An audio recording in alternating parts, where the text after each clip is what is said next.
Okay, good evening, everyone. I'm Carolyn Waters, the Director and Head Librarian here at the New York Society Library. We're thrilled to have you all here.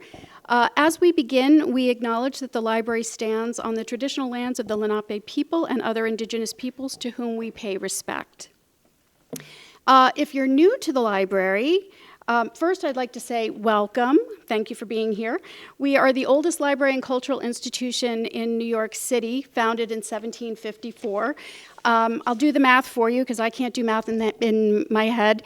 We are 270 years old this year. So we have a wonderful new exhibition right outside the doors here in the Peluso Family Exhibition Gallery, and I hope that you will take an opportunity to take a look at that one of these days.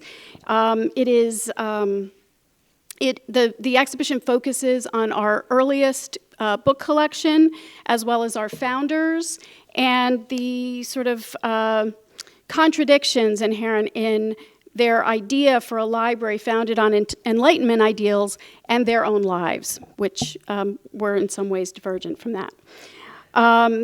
We also offer a full season of events with authors and lectures just like the one that you're attending tonight. So take a look at what's coming up on our website, and please sign up for our newsletter.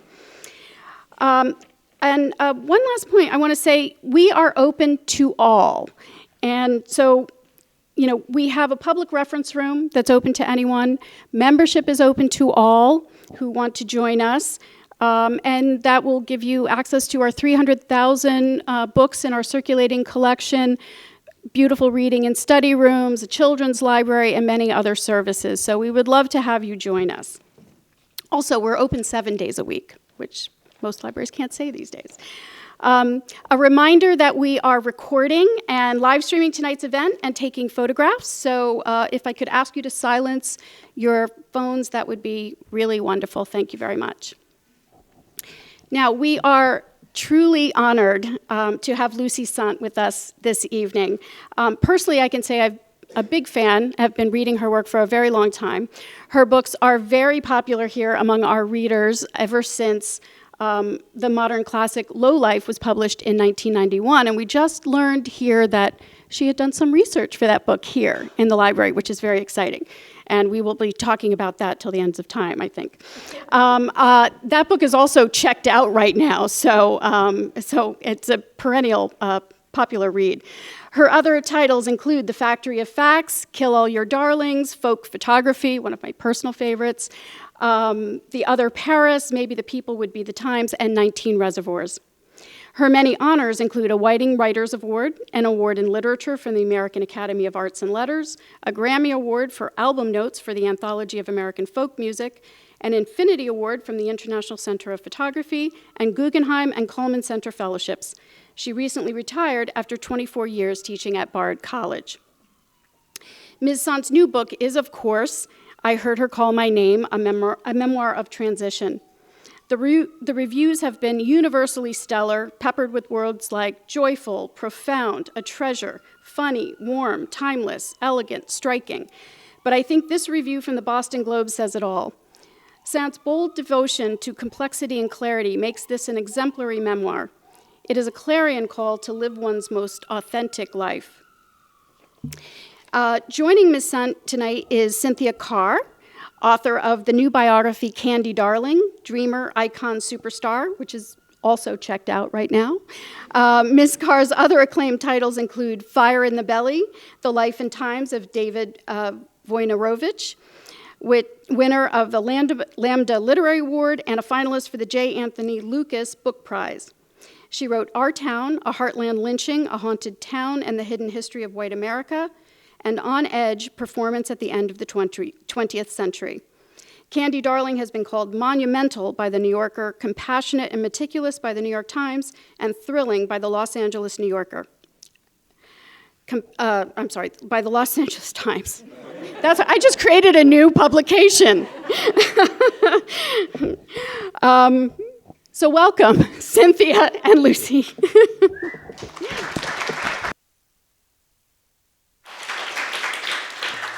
Am I coming through on the microphone? Is that okay? Sound is okay? Okay. Lucy, you say in the book that you probably knew you were female by the time you were like 9 or 10 years old. Do you happen to remember like how you knew that, or what happened, or is there? No, I don't have any one moment of great epiphany or anything like that. It's just a bunch of little clues. And the thing is, I had no concept for this. I didn't think this was something that anybody else who had ever lived had ever experienced. So I would take it out and look at it sometimes and then shove it back underneath, close in my drawer, so to speak, so I wouldn't have to get too flustered by it. But that's the origin of it, happened around then, and all I have are really kind of hazy, very, very subjective memories. Well, there's a lot in the book about how you avoided confronting this, like skipping Wigstock in Tompkins Square Park. Well, yeah. No, I mean, things like that. It was terrifying. As soon as I got to New York City, I started seeing trans people around, and I even had social connections to a few, but I avoided them, because I somehow knew that there was a line, and I could go over it, and then there would be no turning back. And if I cultivated the wrong kind of acquaintances, thinking here in terms of Catholic morality, the bad companions would snatch me away, take me over the line, and I would never be seen again. Well, what was that fear about? Was it like that would change your relationships, or it would change your life in some way? I mean, it would, at that point, it would have changed my life utterly and irredeemably. I mean, maybe for better or for worse, but in any case, it would have turned it upside down. Nobody was ready for it at that point, Yes. Yeah. Well, you... I know for myself, coming out to yourself is the hardest step in coming out in that process. Yeah. So, Yeah. And but what got you through in the end was an unexpected thing, using this app, Face app, which I'd never heard of. But could you describe what happened there? Okay, so this is an artificial intelligence operation. I didn't even know enough to call it, to realize it was that when I stumbled upon it. And you can make yourself, fat or thin, short or tall, bald or, classically styled, or you could change genders. And, my interest was piqued. It was free, or at least an introductory free or something like that. And so I sent through a self-portrait, and it shot back someone who was, undeniably female and also undeniably me, and it just like all kinds of dams ruptured inside me at this point. But really what happened, the big thing that happened, was that I was immediately inspired to go dig up every photograph of myself I could find. Not that many, really, like maybe 50 photographs between ages like 10 and, present day. And so black and white photographs, snapshots with fading color, ID card photographs. And the app was intelligent enough to translate, to give me hairstyle and fashion choices that I would have made myself, it seemed to me. So it was I was seeing material proof of this subconscious hidden existence I'd been leading all these years, and I just loved that paradox of a fictional item providing proof of a truth, although an unprovable truth, So that, not only did I know, this is the truth about me, this is the life that I've been living all along inside my head, but also I knew I had a book at that point. Oh. Right. But, in the past, you might have destroyed those images, or maybe taken the first one and destroyed it. Absolutely. So what had changed, do you think? That's the $64 question, I don't know. My ex-partner, was still my friend, I'm staying with her right now, suggested is because I was finally too comfortable. And it kind of is. We kind of had sort of, a kind of ideal relationship in certain ways. And we'd spent this pandemic year kind of like walled up together. And had a great time at it, actually. I hate to say it because it was such a terrible year for so many other people.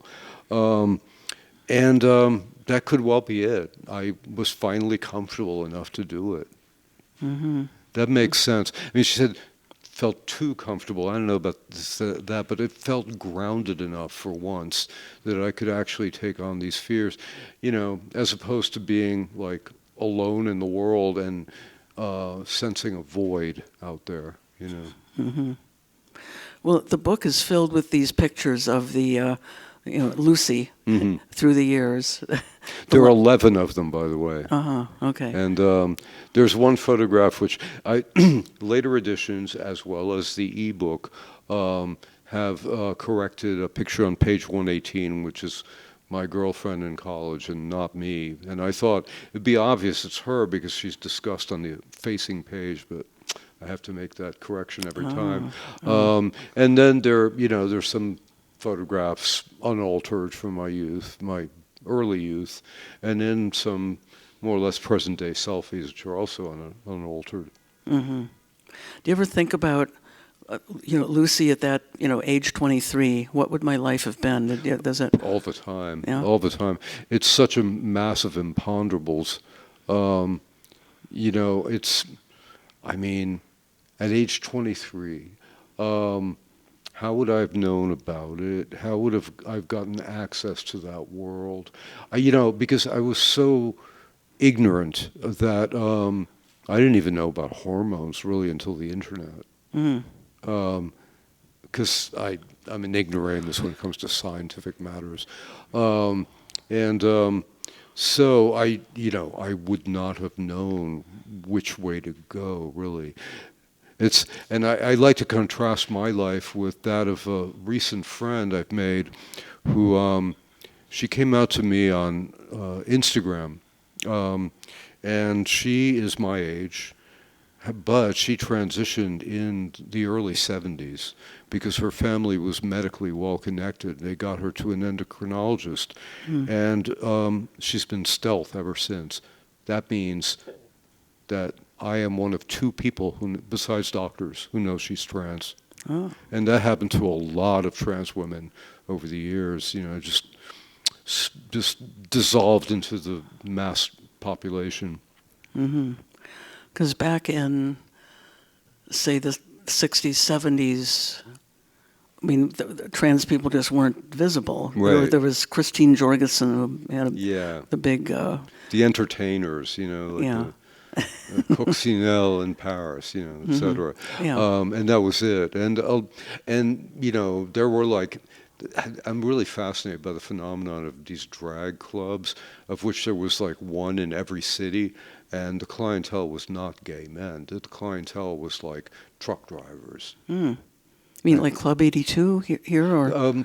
Well, Club 82 maybe less. That was kind of demi-monde. But a lot of places like in Chicago and Club My Oh My in New Orleans, there were sort of tourists, but also bachelor parties, so there's this flirtation with it by the masculine set, shall we say.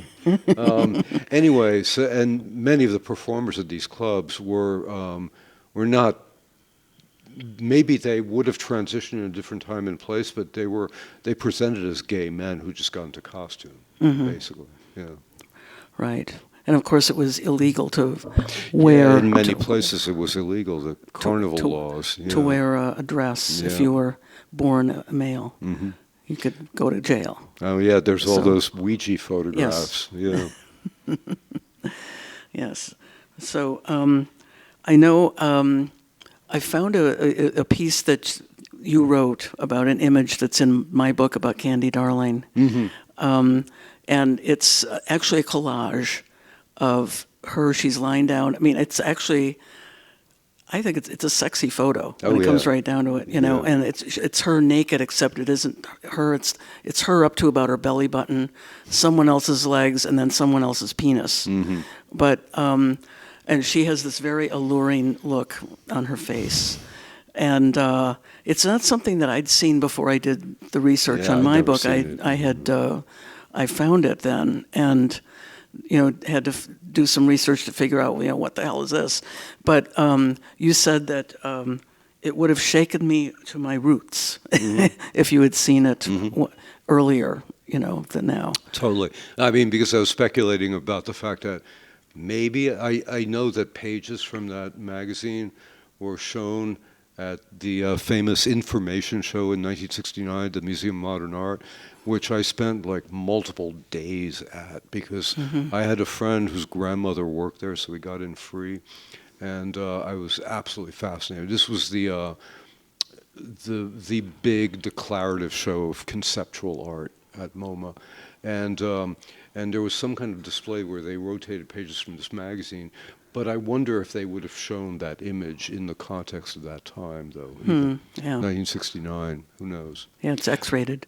It's X-rated, right? And the fact is that, when I did kind of on the wall or the door of a hippie porn shop in Sweden, in Malmö, Sweden, I saw a picture of a young woman with a penis when I was 20, so a few years later.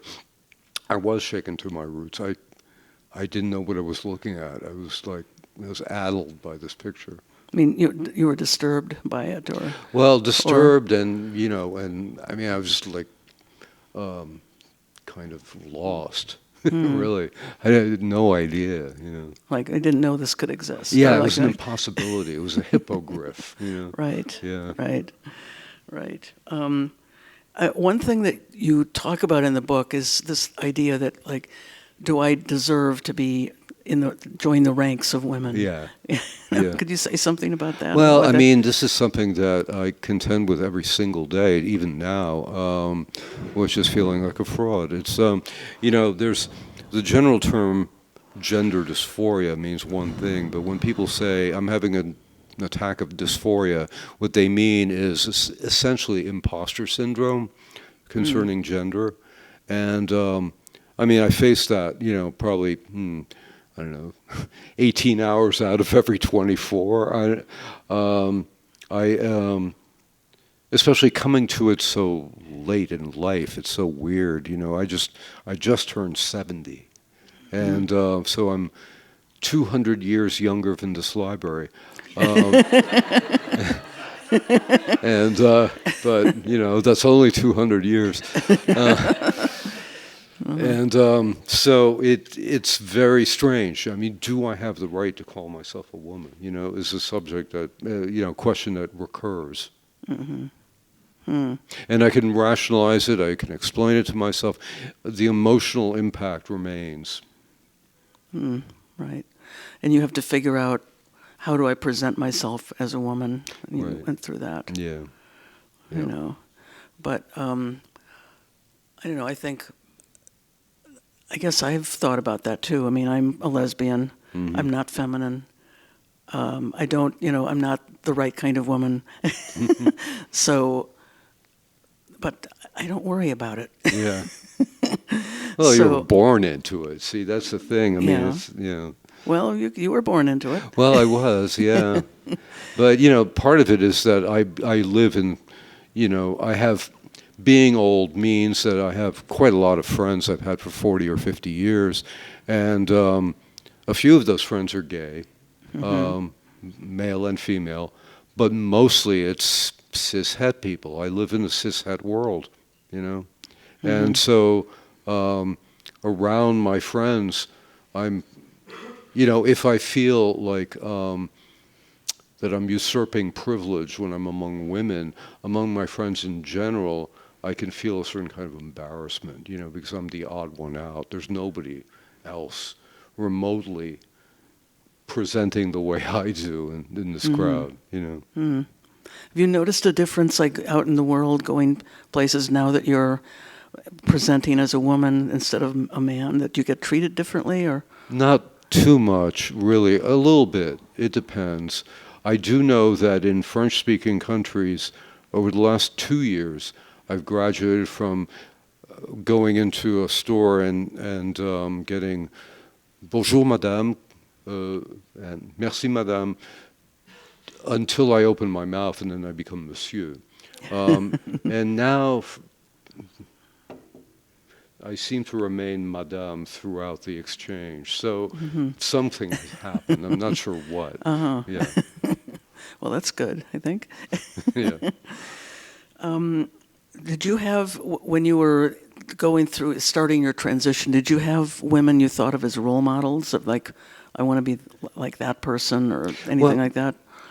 Basically, it's my friends. Oh. You know, these women I've known for 40 or 50 years and who are, you know, my style icons, really, you know. Right.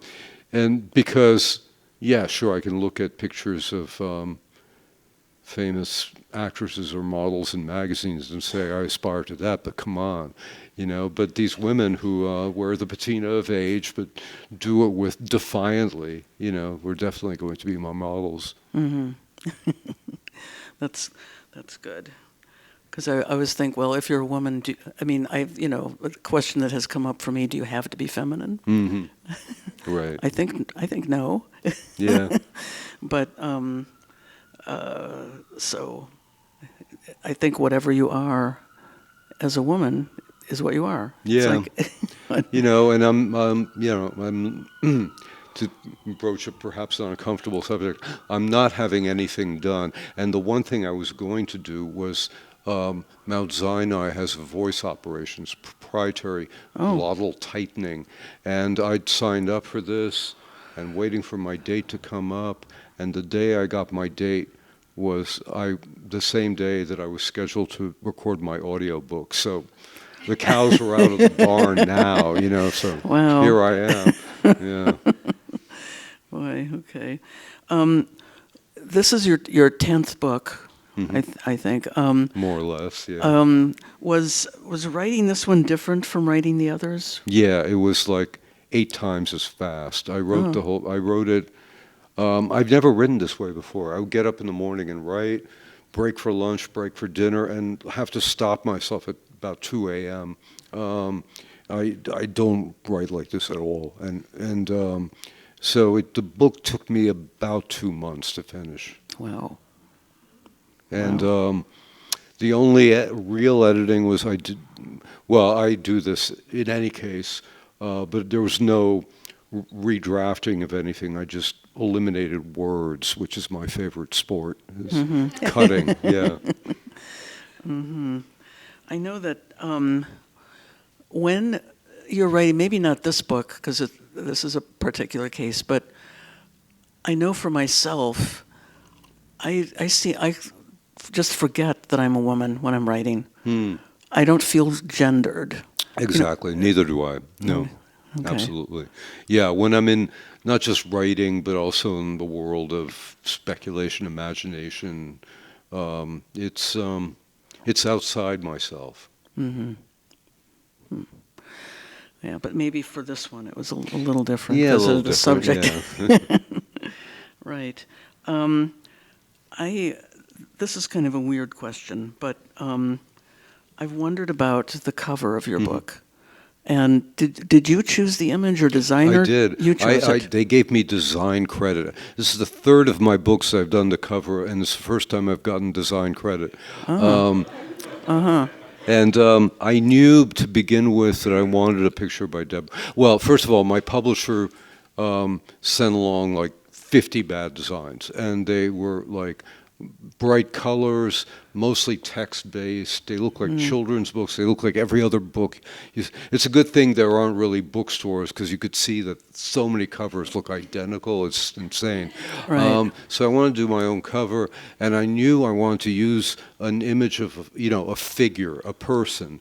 But what would that be? And I immediately thought of Deborah Turbeville, who was a great photographer who's a little bit in danger of being forgotten now, although it was a big book that came out last year.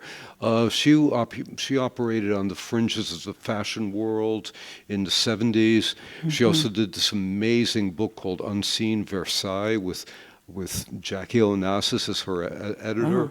I mean, I didn't know her, and unfortunately she died about 10 years ago or so, but I knew I wanted an image by her, and I spent days looking through everything I could, and finally came upon this image, which was so perfect, formally because it's a wraparound, you know, and the other because of the ambiguity. Well, first of all, there's so many Deborah Turbeville photographs. Most of them, in fact, are more than one woman, and this one was solo. I need a solo woman. And the best thing is that you don't know whether she's concealing her face or revealing it. Actually, I thought it was you when I first saw this cover. I thought, oh, that must be Lucy. I mean, I didn't look at the credits or anything.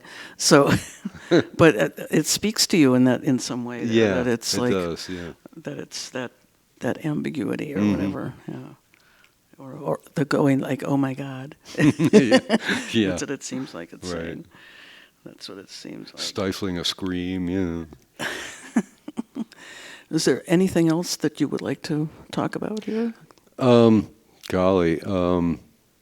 Well, you know, since I was talking about it to the director of this lovely institution, I should mention the fact that this is the first time I've been here for the better part of 40 years in this building. But I used to come here when I wrote in the mid-'80s, I wrote for this little short-lived magazine called Manhattan Inc. And they had a membership. And I would come here on pursuing my various assignments. And I got a lot of human interest stories because I'm an idiot about business. I was never going to write about business.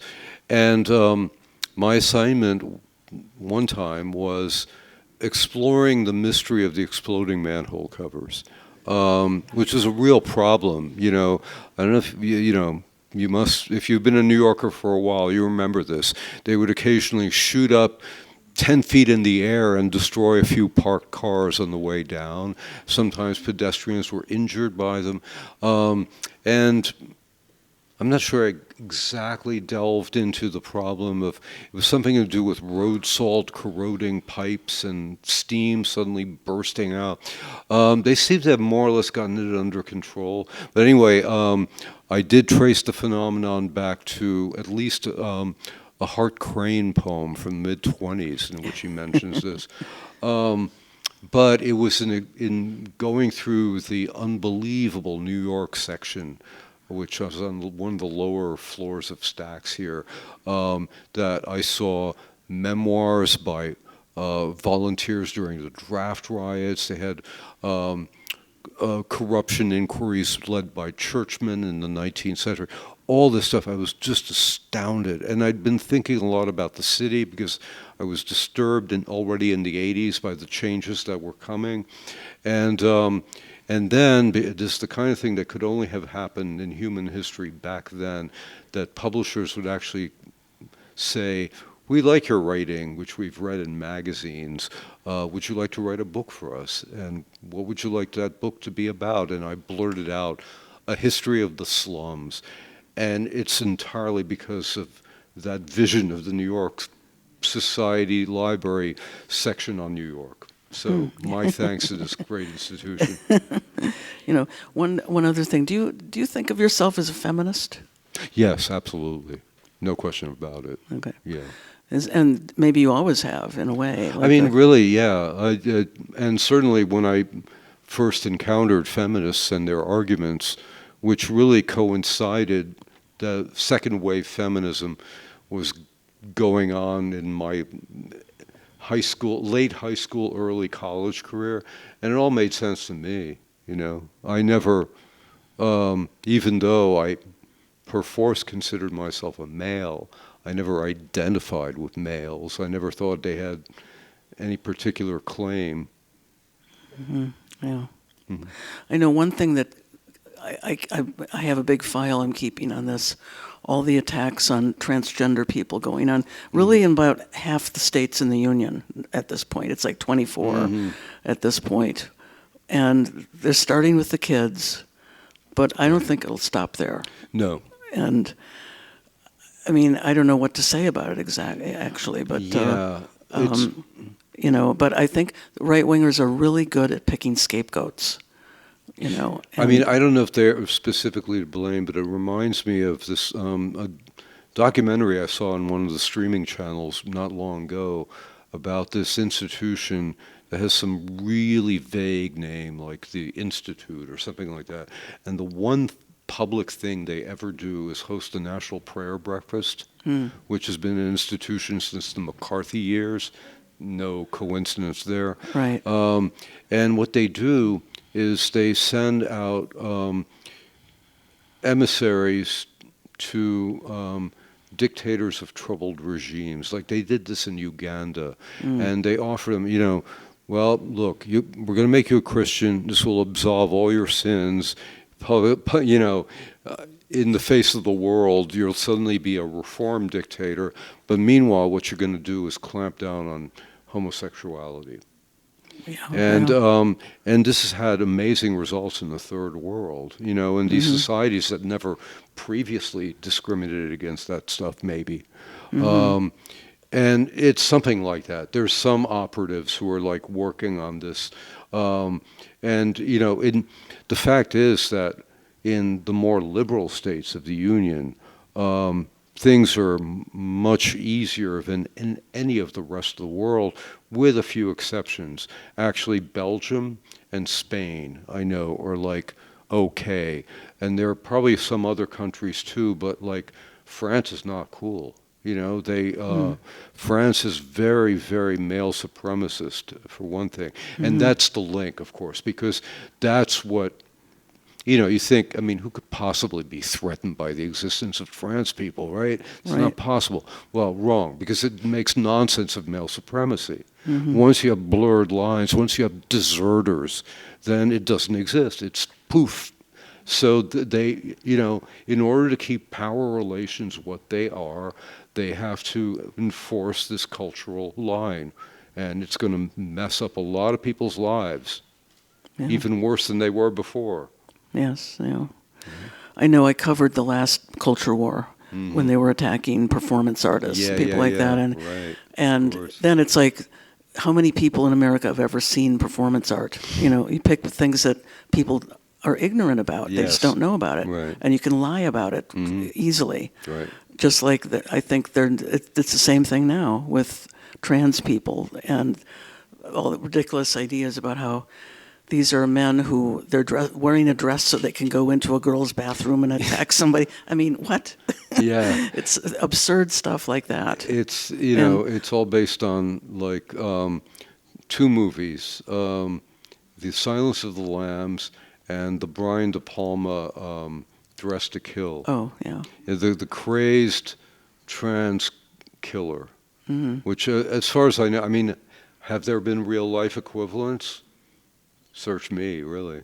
I haven't ever heard of one. No. But it's very disturbing. It seems like I just worry it's going to get worse because it's working. In some ways it's working for them. And, but anyway, I don't know what we can do about it. Nope. So, I know. I mean, it's really, besides telling my story and the fact that I'm a writer, so it's like making books as literary objects. I also wrote this book, really. I mean, it's funny how I've met quite a number of young trans writers, and for the most part, well, I'm not going to say for the most part, but, quite a few of them believe in addressing a trans public. They're writing for their brethren and sisterin. of course, I don't have their world. You know, there's a whole trans world. There's a whole trans literary world, which I never suspected, headquartered in Brooklyn. No, really, they have these salons, and yeah, it's like 80 people, of whom 80% of them are trans women, and 50% are writers. It's crazy. Anyway, where was I going with this? I just lost my train of thought trying to explain this. Well, yeah, they writing for themselves because they have a public, you know. But for me, I don't have that public. And anyway, I wanted to address cis people because it's so difficult to conceptualize transgender anything if you are not trans. It can seem like just the most harebrained idea in the world. I mean, what? Well, you know, is that equivalent to wanting to become an otter? You know, I mean, who knows if you haven't experienced it, and the whole culture has drawn a veil of silence across it. So I was writing it for my friends, their equivalents, also parents of trans children, of whom I've met quite a few. You know, those are wonderful people when they, you know, really understand, make the effort to understand their children and fight for them. So, you know, that's who I want to address. I did want to address, you know, people like me, sure. You know, in a way, the 15-year-old me is the ideal reader of all my books. But in, you know, I really wanted to, you know, help people make an informed opinion. Mm-hmm. But of course, the people who read my book are not the same people who are going to be passing anti-trans legislation. Right. Yeah. That's the problem, yes. Yeah. I know I've found that, I mean, I'm not trans, but I've written about a trans woman. Mm-hmm. And the thing that I have heard a number of times of people who are totally sympathetic with transgender or anything, but it's hard to understand what that feeling is that would make you want to change your body. Yeah. You know, and right. I think it's very hard for, you know, cis people to understand that. But it's there. I mean, I think all I can say is listen to the people who are saying it. It's very real. And you may not understand it, but it's right. There.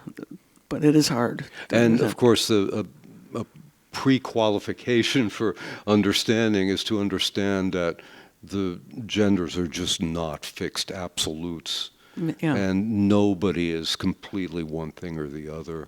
And, you know, we used to talk about the gay-straight sliding scale, but there's also the gender sliding scale. Yes, yeah. Absolutely, yes. So, I don't know, maybe should we... Take questions from the audience, perhaps? Are there any questions from people out in the audience? Yes, just the comment. Manholes are still exploding.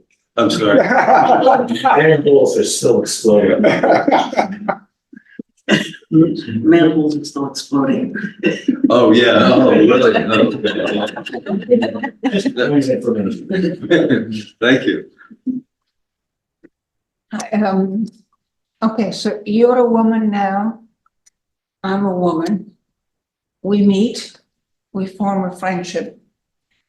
Does at any point that you feel that you have to tell me that you're trans, or there's something about you that will make me feel, I mean, since I think, you know, sexuality is on a scale, but would it come, in other words, would this conversation come up, or more likely because you transitioned at a later age?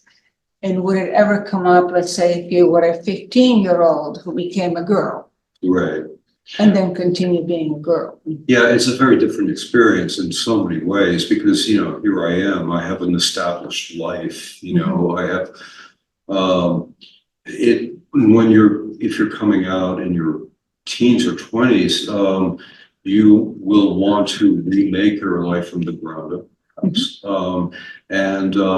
perhaps you've been bullied, and perhaps, and with young people today, much more than for people of my age, young people today, the schoolyard extends into your 30s by means of social media. So your bullies who, I left mine back in New Jersey a long time ago, but, if I were a young person today, they'd still be following me on Facebook and calling me names.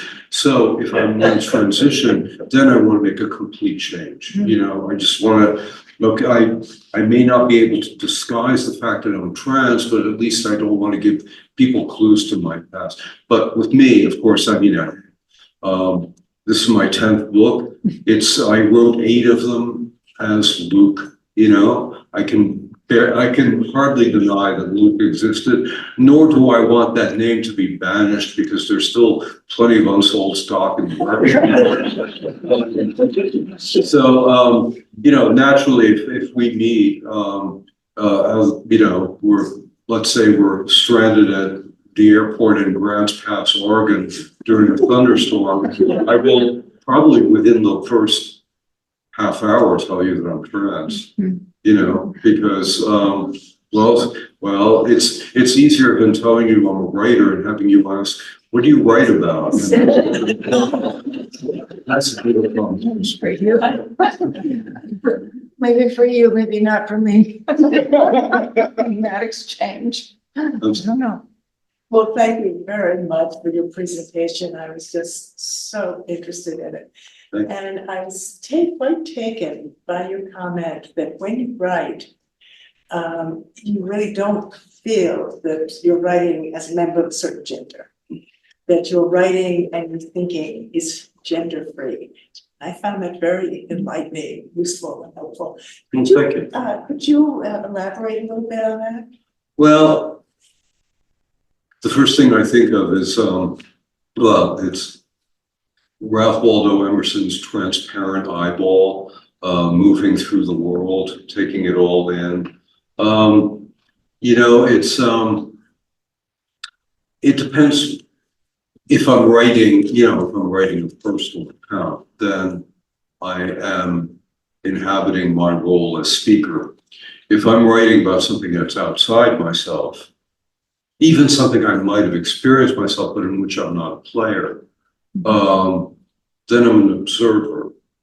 And I'm not sure that the observer's viewpoint, it's hemmed in by culture in various ways, and gender can hinge on that. But really, I don't think that observation or cogitation, it doesn't matter half a gender. Yeah, in the sense, okay, being born into a certain year and being partly colorblind, all these biographical things can affect the perception, but no, I think the mind is, as free as it can be of things like gender markers. When you made the transition, you talked about how you viewed women. How did you view men after you made the transition? Oh, that's a fascinating question. It's really been an education, I'll tell you, because there's so many things about male culture I used to think of was like, well, it's weird, but I guess I got to do it. There's just so many things about male culture I never did, but in any case, I could tell there were bullies and there were jerks and so on, but in the main, it seemed to me that a certain course of action, a certain kind of manliness was like an ethical standard. And now so much of that kind of thing looks like as much pantomime as in a drag show, really. It's like I am big and foursquare and, protector of the weak and all this junk. And I'm fascinated to observe men in action. Well, I've just been through a bunch of airports and, you know, it's just to observe men in action, as so many places are. And even my friends, you know, I mean, I see them doing like things I would have not even paid much attention to in the past, and I now think, oh yeah, they're engaging in a bit of male folklore. So it's really fascinating, and when I think about, you know, my compromises with trying to be male when I was trying to be male, and you know, which mostly involved my being kind of gray. I don't know, kind of distant, remote, unknowable. You know, I thought that passed for, that was like male mystery, be unknowable. Yeah. So yeah, I mean, I'm having all kinds of fun watching the male humans of the species at work and play. Can I ask a follow-up question to that? What do you think about the ridiculousness of women? I mean, the ridiculousness of women. Oh, right. We also have an This is comparable. true. This is true, but I have not yet achieved sufficient detachment from the progressive study of womanhood to be able to like really do Need a bit more critical time. evaluations. Yeah. Yes. Yeah, well, we discussed the, well, first of all, thank you for selling this. Sure. But we talked about the slew of anti-trans legislation, but I think what I'm thinking more and more about is how the role of you know, the New York Times and Washington Post giving platform to anti-trans voices, and even our cultural institutions in New York still platforming these figures like Barry Weiss and Abigail Schreier. I think in the literary world, I mean, how do we combat that type of, you know, hate? Well, you know, I mean, yeah, look, the New York Times was basically doing the same things with homosexuality in the early 70s, you know, and all about, you know, normal people. And you know, there's specific things, you know, there's, I mean, the idea that, see, that's a problem with our liberal media and their both sidesism. In so many other countries, you know, France, for example, you pick up a newspaper, you know what political slice they're backing up. The New York Times wants to be all things to all people. And not only are they, you know, paperworking over political distinctions, but moral ones, as in this case. This is a serious moral issue, and you can't both sides your way out of it, but there's a lot of that going on. And with particular reference to young people transitioning, to the ability to obtain puberty blockers for teenagers, which is something that's just effectively been banned in England. I mean, it's not been banned, but it's been banned in the National Health Service. So puberty blockers henceforth are only available to the rich, is what that means. And so there may well be something like this in our futures too. And the New York Times, I mean, how do you combat the New York Times? They are they're the biggest elephant with a thinning herd. And you know, the fact is, like, I keep being encouraged by people on social media to get rid of my subscription and protest, but how else am I going to find out the news? You know, I mean, yeah, there are a few other outlets out there, but I've been reading the New York Times for, you know, 55 years or at least. So I don't have an answer for you there, except to, well, to try to be as, loud, but also human. And also, by the way, avoid the kind of vocabulary that makes people either turn away or go to sleep. I've been thinking that recently of, not necessarily on our today's topic, use of the word genocide. It's a big mistake because people see the word genocide, they turn away, they stop thinking, they stop looking. What you've got to do is use words of one syllable to explain things to people. So, yes. I don't even know how to put this question. At what age do you think generally people would have these feelings? And how large a percentage? And how long? How large a part of the population? Interesting question, both of them. Well, I've met people who, let's say the range of like first impressions of this, in my experience, there are some people who say, I've always known. I mean, since age 2 or whatever conscious thought begins, up to one of my closest young trans friends claimed she didn't feel anything until she was about 14, and then all of a sudden, wham.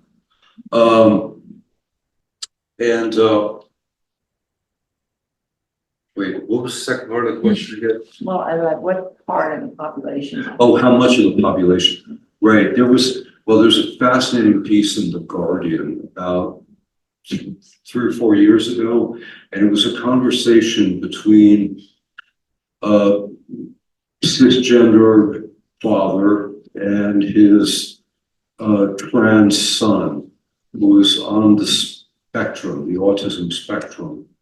And the trans son was saying that among people on the spectrum, the rate of being transgender is like something like 3 or 4 times the general population. And he said, this is probably the true figure. I forget which he put it at, but it was like, I don't know, it was like maybe 20% or something like that. And he said, and that's not because people on the spectrum are more prone to being transgender. It's because people on the spectrum are unable to lie. So I thought that was like an amazingly revealing thing there.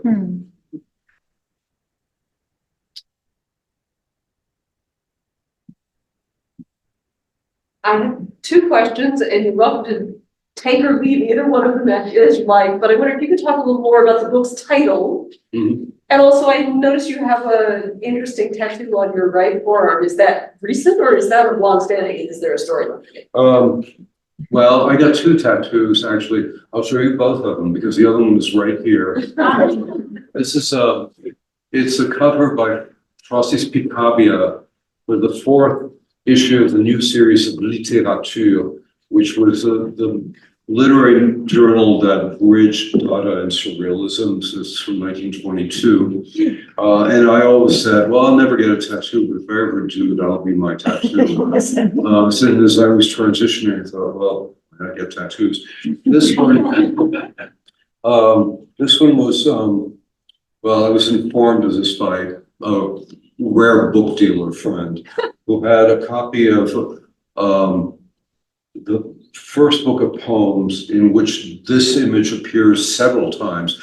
First book of poems by a Chilean avant-garde poet from the early 20th century named Teresa Wilms-Montt, who had a tragic life, briefly the toast of 2 continents, but basically pounded to death by her husband. And she was celebrated and resurrected in a way by Roberto Bolaño in his novel The Savage Detectives, which is one of my favorite books. And what was the other question? The title of your book. The title of my book. All right, so this book, unlike my other books, which I generally just like finish, send to agent and publisher, this one I actually had people read. I had, well, 3 of the principles mentioned in the book, I had them read. And also a fourth person who was control, my friend, the writer, Mike DeCapity. And usually you ask your friends, you have an idea for a title, it's nothing, nobody has an idea. And this time I said that, and Mike immediately said, I heard her call my name. And I thought it was a perfect title. Perfect also because the backstory of this book, which is that it began as, the contract, as opposed to the book, began as a contract to write a biography of Lou Reed, which I kind of ended up with, courtesy of Lou's agent, Andrew Wiley, who's not my agent and is not now. I suddenly found myself with this book contract and realizing, no, I don't want to write this book for a whole variety of reasons. And I panicked for a number of years until transitioning came to my rescue. And I could swap that for 2 books, of which this is number 1. Number 2 had to have a connection to Lou. So it's The Velvet Underground in Their Time, which for me is an excuse to write a book about New York City in the 60s, which is something I always want to do. So that's it, really. And it just seemed there's that backstory. And also, I heard her call my name. Who's she? Well, Lucy, I guess. You know, it's the voice coming from the shadows.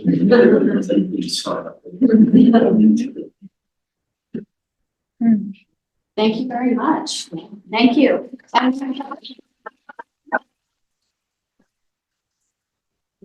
This was a delight. Thank you both very much.